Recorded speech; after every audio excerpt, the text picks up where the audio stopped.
accepted to do the film because I love the idea of doing a fairy tale, doing something imaginative, doing something that children would love,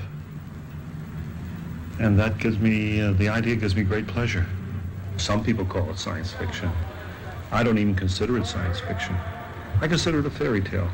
In science fiction, you're very concerned about leaving a spaceship on a planet because there may not be oxygen, or the gravitational force is not the same as on Earth, or not what your body's adjusted to.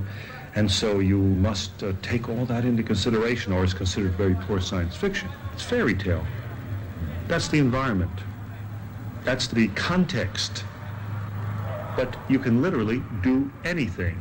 And if I believe it while I'm doing it, the audience tends to believe it too. So that's a fairy tale.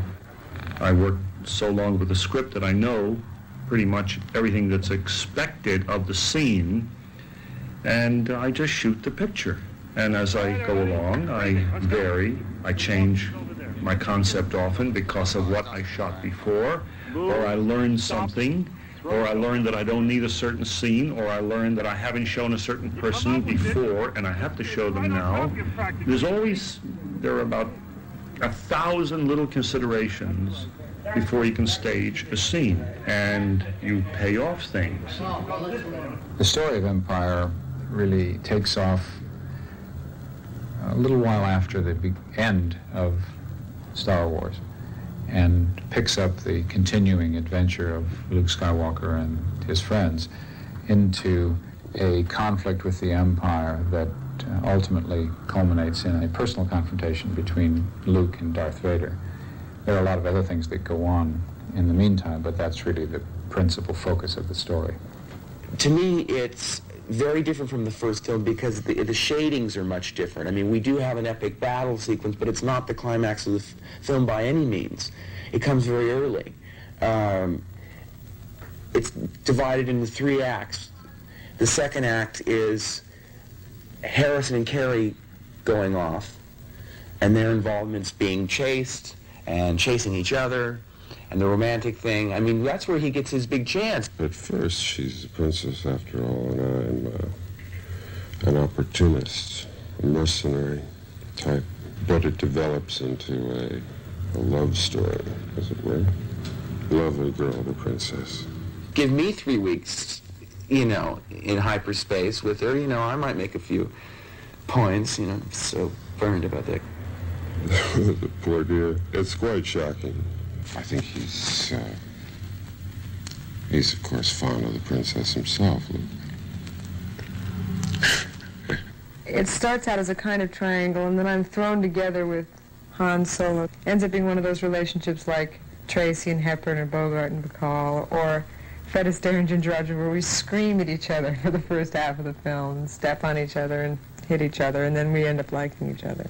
The second part of the film for me is a search for learning. I see visions of Alec Guinness, of Ben Kenobi, who tells me to search for his teacher who taught Obi-Wan the Force. So I'm finding like sort of the grand master in Jedi and its training. So this is sort of intercut with the high action with them and the sort of samurai quiet training. It's sort of a marathon. Well, I'm studying with the master of the Force. And in the third act, all hell breaks loose. We go gallivanting through the galaxy and get stuck in a space slug and in a lot of intergalactic warfare. And then we all get trapped, and it's a lot of running away again and shooting and kissing. It's true. It's basically the good triumphs over evil, isn't it? It's as simple as that. The good guys win and the bad guys lose. Han's a good guy. The system, and I'm sure Skywalker is with them. Set your course for the Hoth system. General Veers, prepare your men.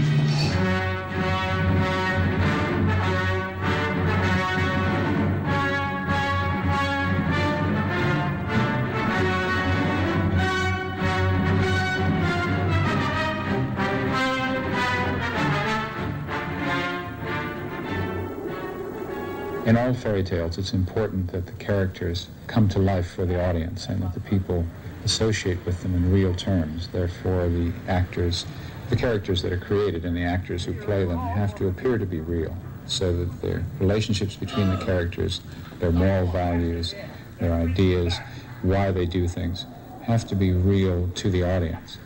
That's the whole point of a fairy tale, that it has a moral to teach. And it has to be subordinated in the story. It can't be obvious, but it is there. And the audience coming away from the story remembers certain things that happen that are very important. And that's what we're aiming for in all of the Star Wars films. Yeah. 1, 2, 3. And start halfway!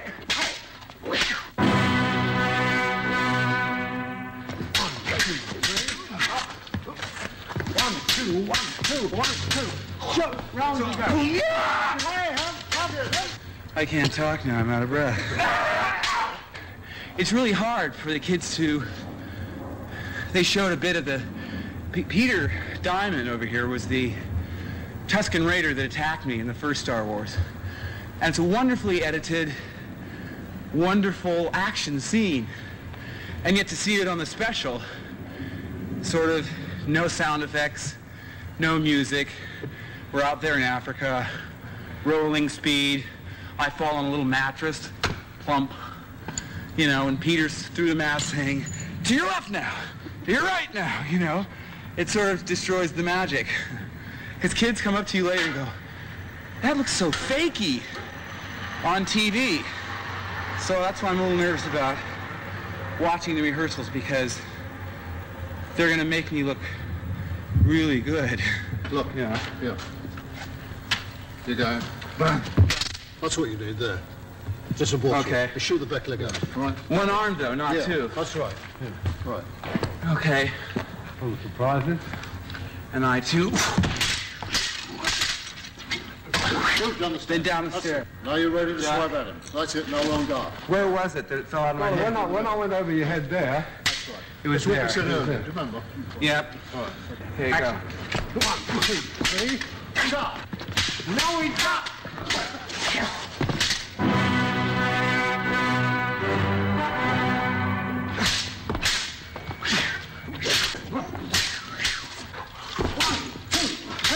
And I too. The budget in dollars is approximately 18 million.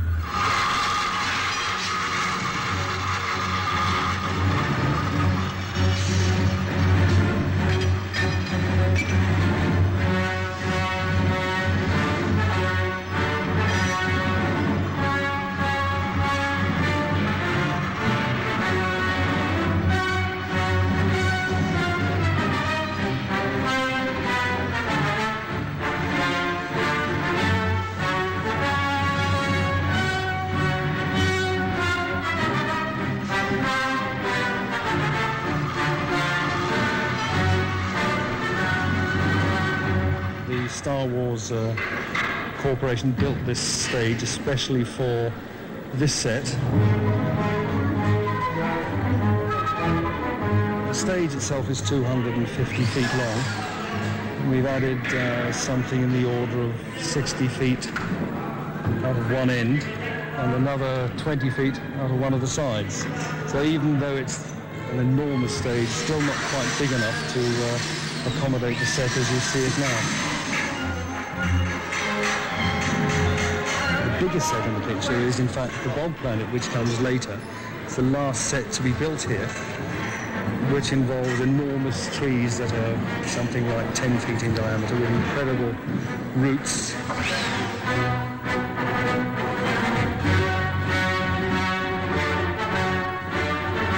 This is the main ice hangar that the rebel forces are using to store their aircraft and spacecraft to hide from the Imperial forces. There are several of these hangars, this being the largest one that we see in the film, that are all underground on this ice planet. The reason it looks real is because it's part of our concept for the technical look of the film, that they look real and not futuristic. The galaxy that we created in Star Wars and are continuing with Empire is one of real mechanical apparatus that functions and that should appear to work in the context that we know it as an audience. I think the role of the producer on any film is to gather together all of the elements and provide the director with all the tools he needs on the soundstage and help supervise all the post-production and make sure the film gets properly finished. And also work with the distributor on advertising and publicity and how the film is distributed. Against that background. He's what I call a working producer. I mean, he knows what's going on. If there are problems, I can always count on him. It's terrific having someone who knows the business and who cares and who's experienced a great deal. I also have George Lucas. There's George at the end of a telephone. You see, the hotline. George sees all the rushes. It's all sent back. And he sees it, and sometimes he calls me and says, hey, I love that, I love that, I love that, I love that.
Very expensive operation. It's a long way from London, and what's more, it requires a lot of logistical coordination to get all the people and the equipment and everything up onto the top of the glacier. Sir, some of the construction crew up here, please. The reason why you tell them what they want. We're into going back to us again, Alan. So, Alan, if I can use you as an intermediate thing. Are you busy laying out the cables? Okay. Don't all stand in groups or anything, just be busy. No, I can't see you. Through the loud hailer. Bang. Colin. Pretty all scurry for the trenches. Let's start charging down. Yes? From the middle of the track. Group 2 now, please. Group 2. Of you if you stand over that side, because they're shooting in that side. Okay. Good lad. You are just preparing for otherwise that. it'd be a total joke. But go off to the left. The war has started now. Yeah. The attackers are coming from over there, and you're shooting at them. There's explosions going on all around you. Okay?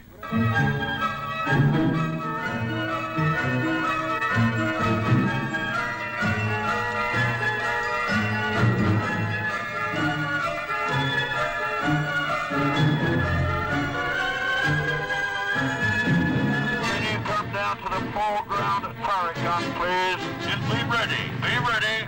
Okay, down there. Take your position. Look right action. Right leader.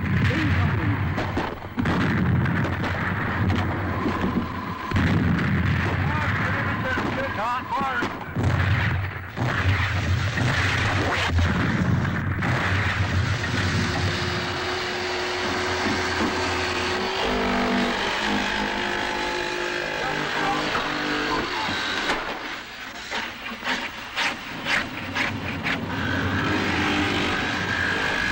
The whole secret now is to ignore him, ignore her, and be looking around. That's it. That's it. It's moving around there a little bit there, and you're looking that way. Right. Now it looks like he's looking, and he's independent of you. Right. Right. We'll have to have the camera about there. The next moment, we cut to your point of view, thing moving, and then we'll move in and get the double. And we'll just smash him, and he'll go over.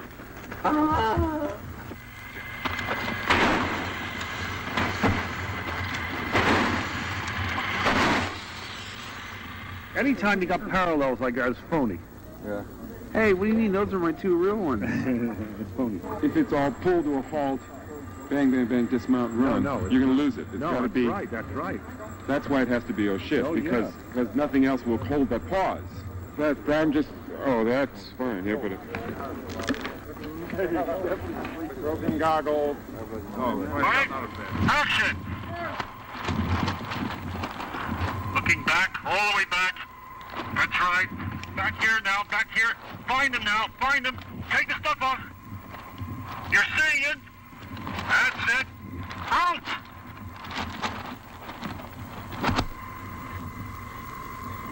That's it.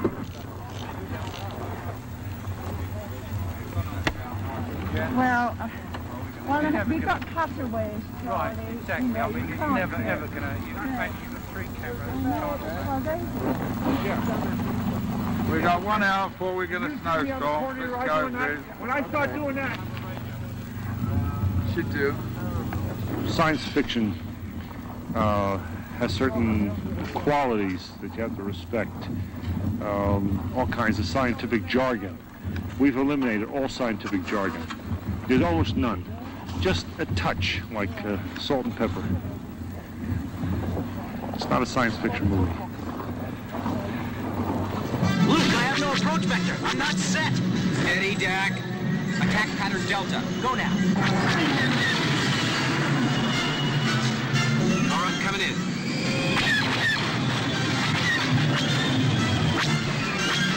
Bobby, you still with me?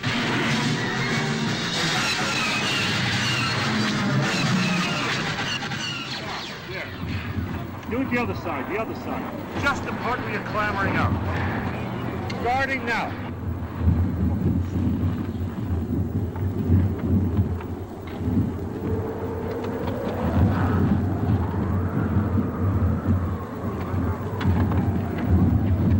That's it. That's it. Okay, set it up right here. Face away from here. All right. We've got the smoke. Open it.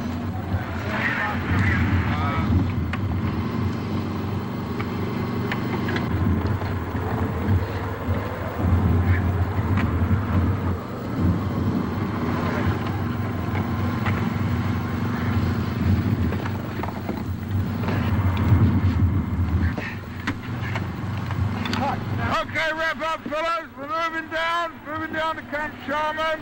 Come on, let's get out of here. Let's get down to Camp Sharman as soon as we can. Snow's coming.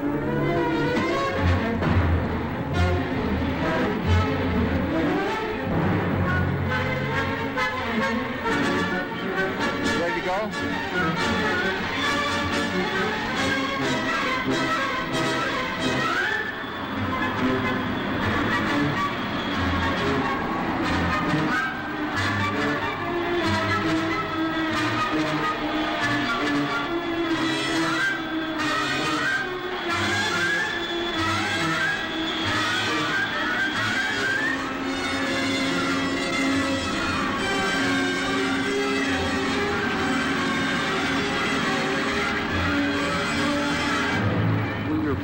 a location that looked desolate and icy. The key reason for this one was that its access because of the railroad. It's very easily accessible. However, this weather is more fierce than is usually the case here. They could be cleaning up that area there.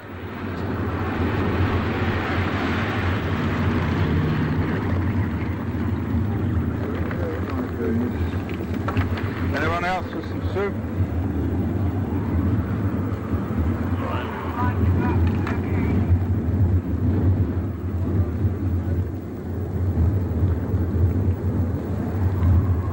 It's almost unreal. Nothing grows here. The weather's bad, which is what we want, and it looks like another planet.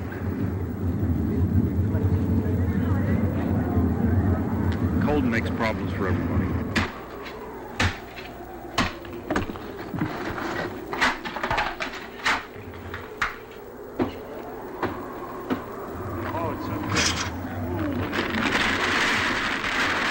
Keeping the snow off the lens is the worst thing. The wind is so strong it's blowing the snow right into the lens all the time.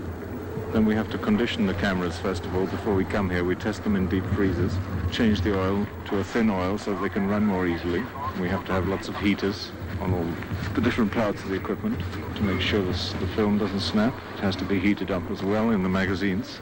It's all a question of fighting the cold. Yes. Stumble. Stumble. Keep going.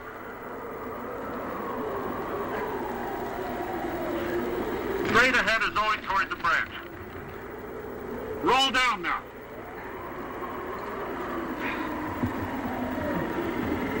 Cut. What's the number? 10-10. Because he just rolled down. Yeah. That's the head position. Where the tackle board is now. All right. Okay.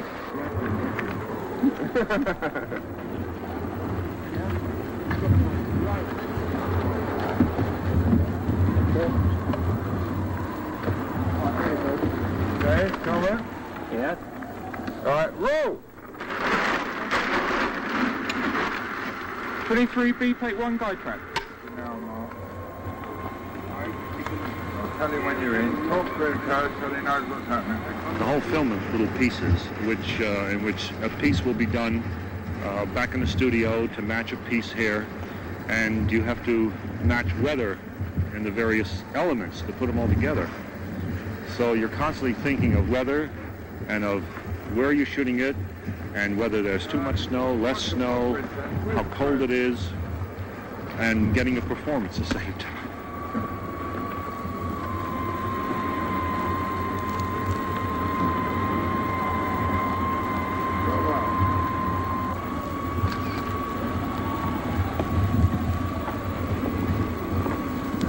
Cut. Right, inside, Mark.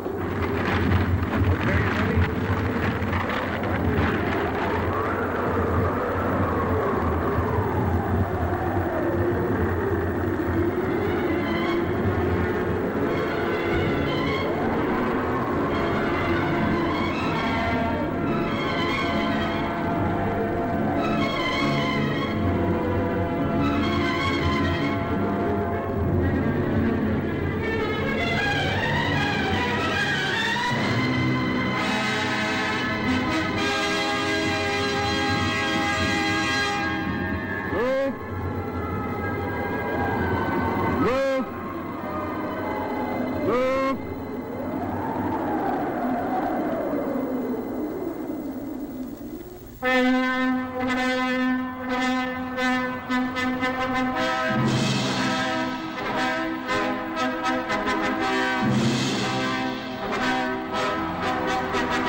Other side up a little bit.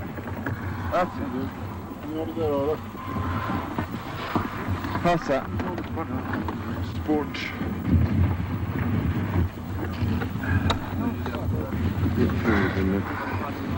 Take it back to us. We'll try and rehearse. Who's Brian Wardrobe? Just full of snow. Am I going to be attached to that?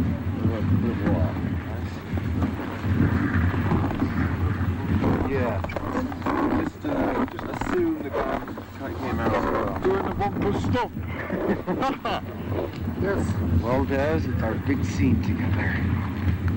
Are you dragging me by my arm or my leg? Leg. Oh, great. Your left leg.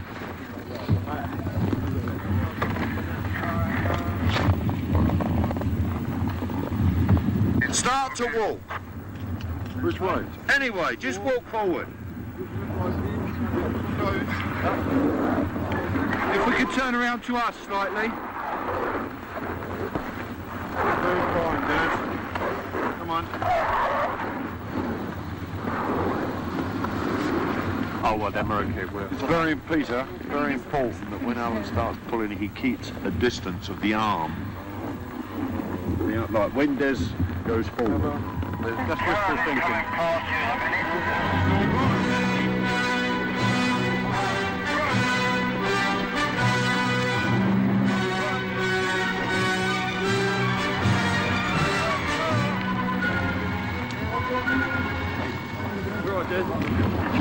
One, two, three. Oh, come on. Right. It pulls you up. I don't lift him. You stand. That was it. He's sprinting then. Okay. Okay, Des. Right, lift.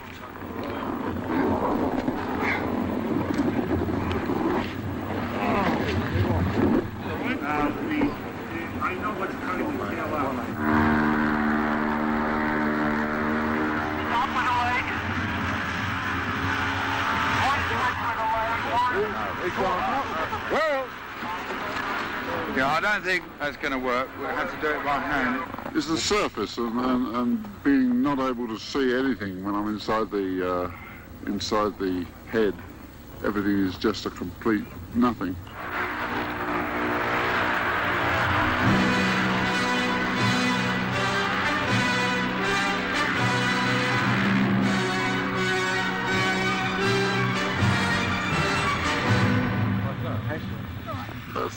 Someone get under each one. Right, keep it still. Right, everyone lift. Come on, everyone, give him a hand. That's it. Same as before, really. Soft snow, find a little dip, and it's impossible to control exactly how you put your foot down with these boots. You want to take the weight on my shoulder, Des? As you're coming back? Well, no, still we should overcome.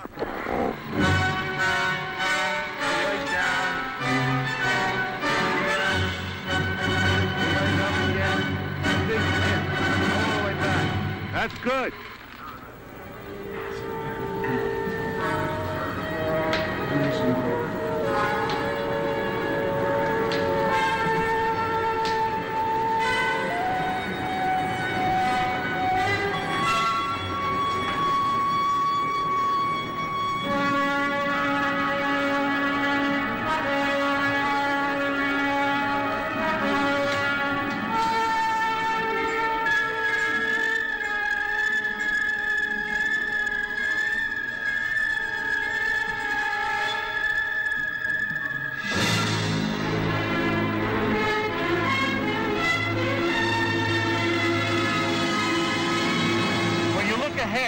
Also look around. The stuff's still flying in the air.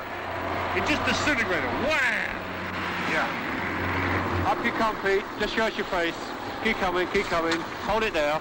Don't look at camera though. Look to the right. I think we do cut about here, so I don't think you're in any group. I don't think you're very well. Are you good on that? I'm good. Somehow. In some respects, it's nice that you can hide behind a character and just sort of be yourself, and yet the character comes through.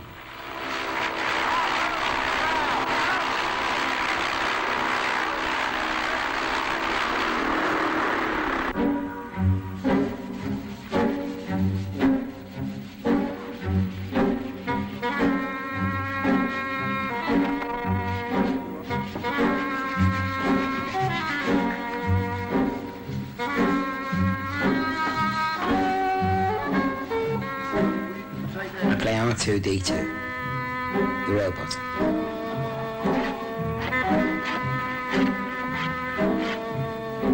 nobody knows who it is. They know there's somebody in there.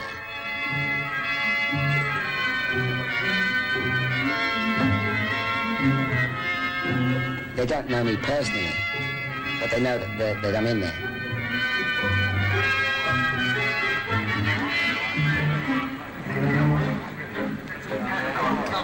They're not lines, they're just sounds, whistles and bleeps and bloops that come across via special effects. So I don't have to really learn any script. Don't try to blame me. I didn't ask you to turn on the thermal heater. I merely commented that it was freezing in the princess's chamber. But it's supposed to be freezing. How are we going to dry out all her clothes? I really don't know. Go switch off. I think See-Through Bill is marvellous. I think he's such a nice character. That's the reason I did it, because I happen to like him.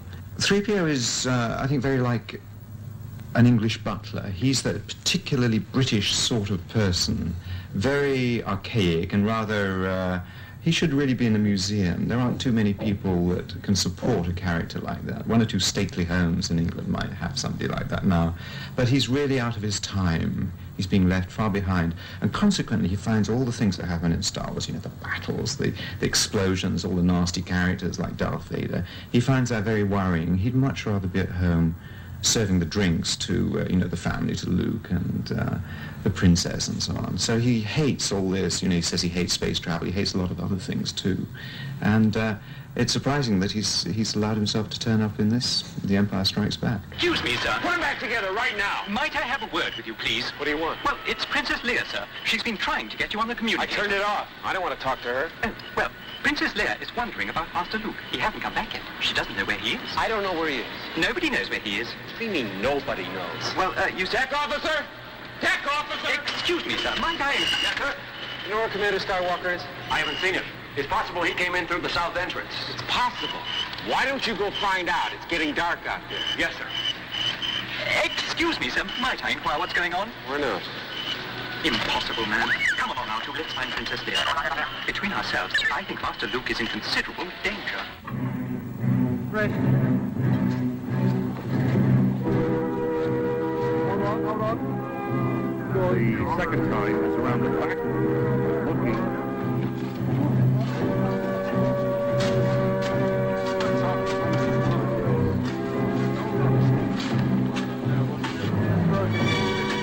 This one is made in foam rubber, so the mouth and things can move.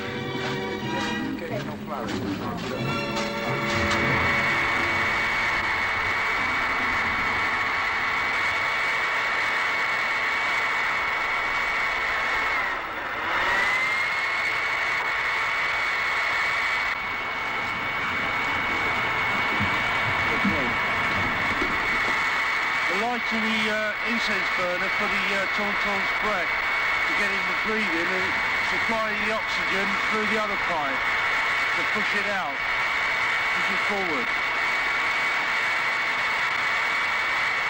Move it! Steady girl, come on, what's the matter? You smell something? Something out here. Cut it. Jaws there, that, the head, that, the eyes. Maybe you have to move it slightly. Just give it a kick over. Foot. Action! Hold it. No, hold it. It's too much jittery. It's too jittery. Yeah, just for a moment. Go again right away. Hey, steady girl, come on. Come on, you smell something? There's nothing out here.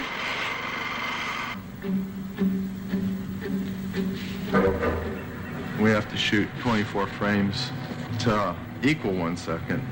And we have to keep in mind every single tiny movement that we make on this guy. So in like 1 frame of film, if this guy is running along the ice, he has to be like raised a tiny bit. Okay, and then like his back leg has to be moved. A little bit like that. His foreleg has to like come forward. And his head has to go down, and maybe up a little bit. All of his bags have to be moved. The rider has to, like, rock on the saddle in relationship to whether this guy's going up or down. And So the rider's completely articulate and he's moved. And all the little, pieces of filigree on the saddle are moved too. And then we take one frame of film.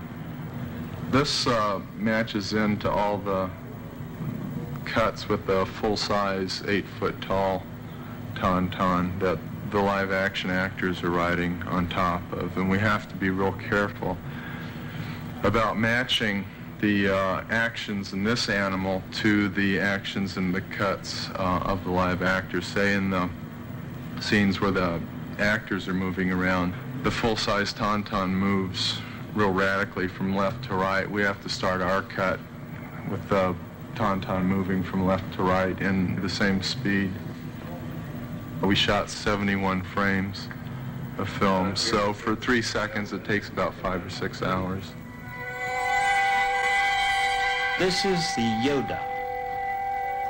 First of all, a puppet was made to get some idea what it would look like in 3 dimensions rather than just a drawing.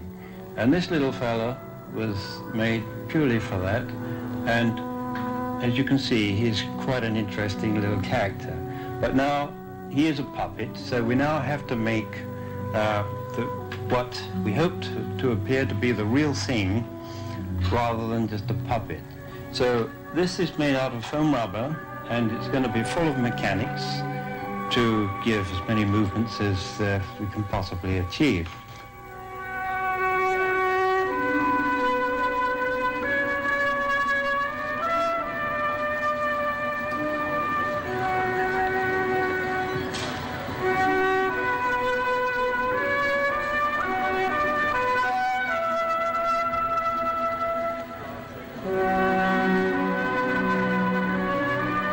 He's quite remarkable. He's only 2 feet high, but he can do pretty nearly everything. He can stand on branches and he can go underwater. He can do all sorts of funny things. He's going to talk. His mouth, and lips, everything moves. His eyes move in all directions. Eyelids, his ears waggle, and little frowning expressions. We hope to make him smile, and of course all the head movements. He's quite a clever little fellow. He's 400 years old, and of course he has the power of the Force. In fact, he is the Force himself.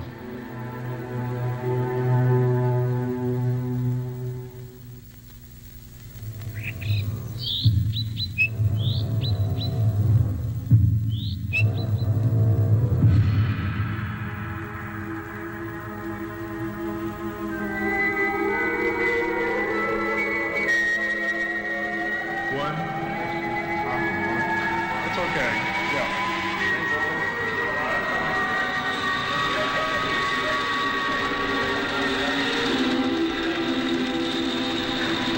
We have an amazing crew here. It's very much teamwork. It's a number of really complex elements which have to be combined, which involves model shops, art department, optical, roto work. There's a whole series of elements that go together. There's 80 people working in very close proximity to each other over a period of about a year. So that involves a lot of emotional problems and everybody fitting in with everybody else. It can be pretty sticky at times, but so far we're doing fine, and it's probably the best crew with this sort of work in mind that I've ever worked with.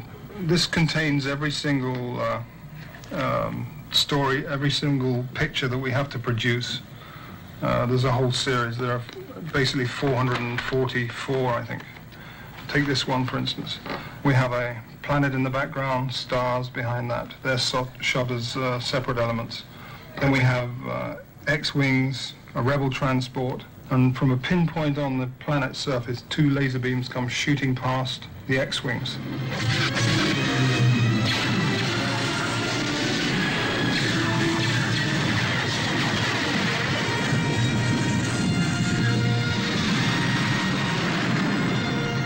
So we have a number of different elements that have to be combined together, and we have those described down the right-hand side, rebel transport and all the other things. I think we have one with about 25 or 26 elements. That includes Star Destroyer, ties, the Falcon, a number of asteroid passes because they're flying through asteroid belts, and stars and lasers and everything else.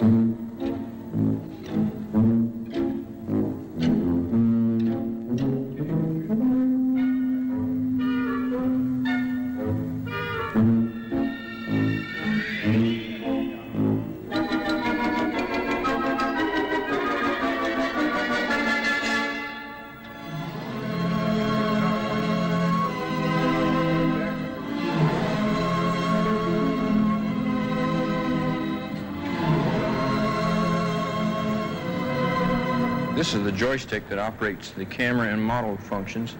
We've got 12 pots here operating 12 stepping motors, and each channel can be recorded separately and then played back through the memory system, and then we can build upon that to get our final motions. We've got camera track, model track, camera boom, model pitch, model nodal, roll, traverse, and then these are camera motions here, tilt and pan and camera roll, and then we have 2 extra channels that we can record either program a focus or record motors on a model or something like that. Okay, ready and go. 1, 2, 3, 4, 5, 6, 7, 8, 9, 10. Okay, good. This unit is the memory for the computer control, and it runs the camera. And we program information into it, and it remembers it and runs the camera. Okay, run that back. 9, 8, 7, 6, 5, 4, 3, 2, 1. Okay.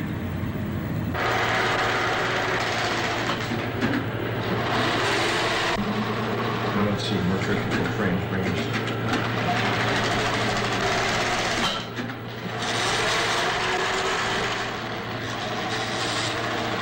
I think our position's good on the walker. Ready, Paul? Yeah. Okay.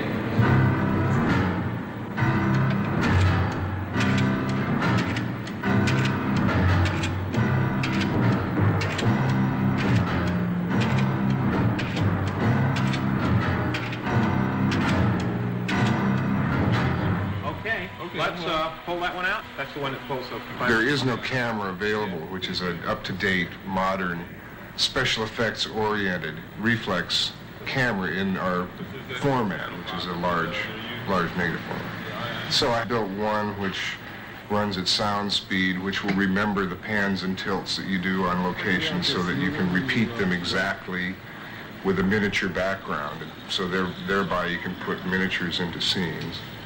I have a high-speed camera which runs at 4 times normal speed. A rule of thumb is the faster your camera can run, the smaller the miniature that you can build. So if your camera can run 100 frames a second, you only have to build something where a man is this big in scale, whereas if your camera can only run 24 frames a second, you have to use a real man.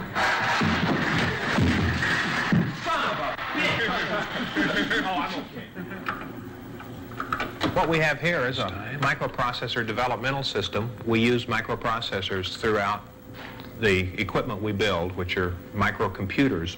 And to develop the programs that we use in those microcomputers, we need this equipment. It's a system that specifically allows us to design the control functions that we need. It allows us to, after we build the equipment, to actually test it. Because of the complexity of all the shots that we do, and because and many times we're compositing as many as 15 to 20, sometimes more, separate pieces of film, or as we call them, elements together to create one final piece, it became necessary for us in the production scheduling of the work that occurs in the facility to try and have a visual overview of where we stood at any given point in time.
what I'm doing is I'm removing a black line, which is the rope that this speeder is carrying around to animate around the footsteps of this large walker.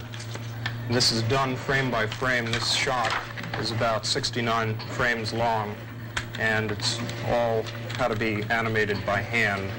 Will also give the appearance that there's a shadow moving around the speeder's legs too, to add slightly more realistic look to the picture. One more pass. Coming around. Watch.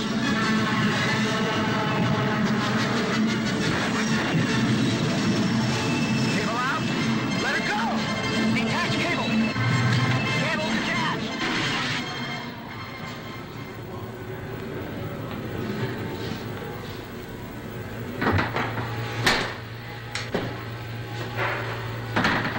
Here are a few of the matte paintings we're using on Empire Strikes Back. This is an example of one that is an interior of Darth Vader's Star Destroyer bridge, where we've added the windows and the ceiling.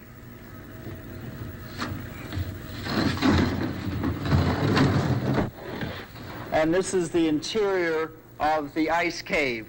And you can see we've added the roof and part of the Falcon in the background. Well, the main thing with the painting is that the painting has to match in color to the color of the set. And of course, the painting isn't done until after the shot is made, so it's possible then to take the shot and line up the walls or the roof or the buildings or whatever exists exactly to the shot. You do the painting afterwards. However, you then have to take many tests to make sure that the color balances, the lighting balances, and all those things, so that you're not capable of seeing where the painting ends and the live action or the plate, the clear area, begins. This matte painting shows the Millennium Falcon having landed at Cloud City, and you can see Cloud City in the background below the landing platform. In the clear area of glass, Han Solo comes out and meets his hosts at Cloud City. Launch ground dial 65208. Hey! Why, you slimy, double-crossing, no-good swindler.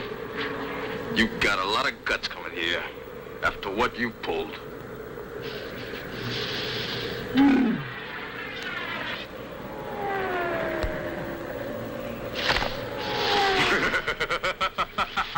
How you doing, you old pirate? So good to see you. I never thought I'd get to see you again. Well, he seems very friendly. Yes. Very friendly. What are you doing here? Ah, repairs. I thought you could help me out. What have you done to my ship? Your ship? Hey, remember, you lost her to me fair and square. And how you doing, Chewbacca?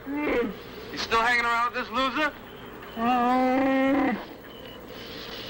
Hello, what have we here? Welcome, I'm Lando Calrissian. I'm the administrator of this facility. And who might you be? Leia. Welcome, Leia.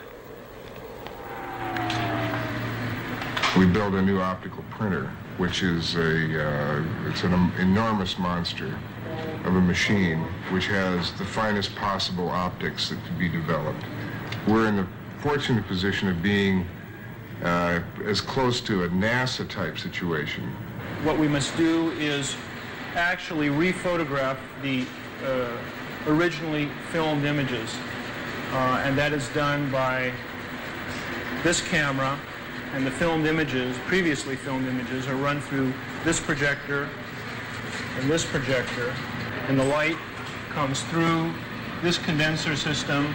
There's a filmed image on this plane. It's transmitted through this lens. There is another filmed image on this plane, and that is also transmitted through this lens, and it ends up in the camera on the raw stock.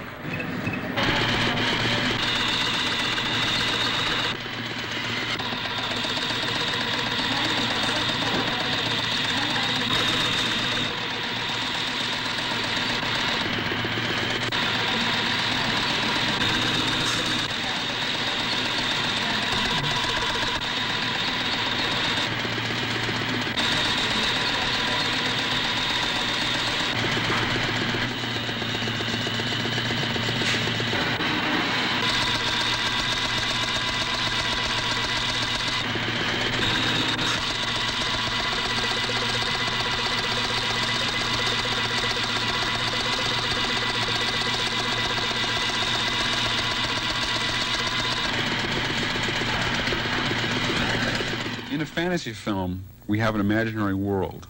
In a film such as Star Wars and now The Empire Strikes Back, we're dealing with imaginary environments, imaginary vehicles, weapons, strange creatures, all sorts of electronic equipment or some sorts of odd equipment, things have never existed. So there are no real sounds that are recorded while the movie's being filmed. The spaceships don't make any noise. The people are walking around on cardboard sets and plywood, and all of the sounds of simple things such as their footsteps, as well as the sounds of planets exploding or spaceships flying through space, have to be invented and tailored especially for this kind of movie. The way that I go about creating sounds is to first of all gather a lot of raw material. On this particular film, I spent some time at White Sands Missile Range in New Mexico recording missiles and related sounds. We spent a lot of time at Army bases recording weapons and explosions. Some of the crew went on board the USS Ranger, the aircraft carrier, and recorded all sorts of strange elevator motors and airplanes landing and taking off. Most recently, we went to Hoover Dam to record the sounds of the generators and the sounds of the penstocks in the dam being flushed, a giant earthquake type of sound. We had someone make some special arrows for us that make a strange whistling sound as they go through the air. We're going to record that for a particular sound for a weapon in the picture. The second step, after we've gathered all this raw material, is to bring it in here to this place, which I call the sound laboratory. And here we can, in a sense, perform surgery on the sound. We can take it apart. We can take many sounds and mix them together. The usual things we can do: play them backwards, alter the pitch, cut them into little bits and reassemble them in different ways. There's a lot of editorial work which can be done with this raw material. For instance, we've taken the sound of a cougar roar, and the sound of a dragster going by, and the sound of a biplane with whistling wires in its wings doing a spin, things that we've recorded, and we take these and mix them together to get the desired effect. So it becomes, each sound effect becomes somewhat of a salad in which we've gathered the various vegetables together and we've sort of stirred them up into a strange mixture.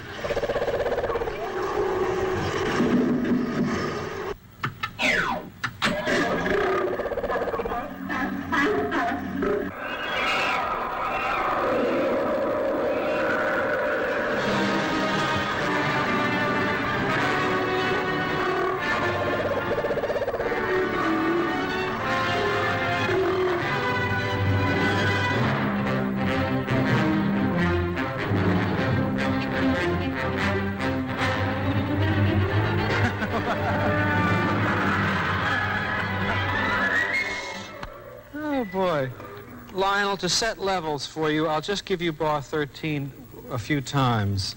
Right. 13, please, gents, and only 13. Just that measure.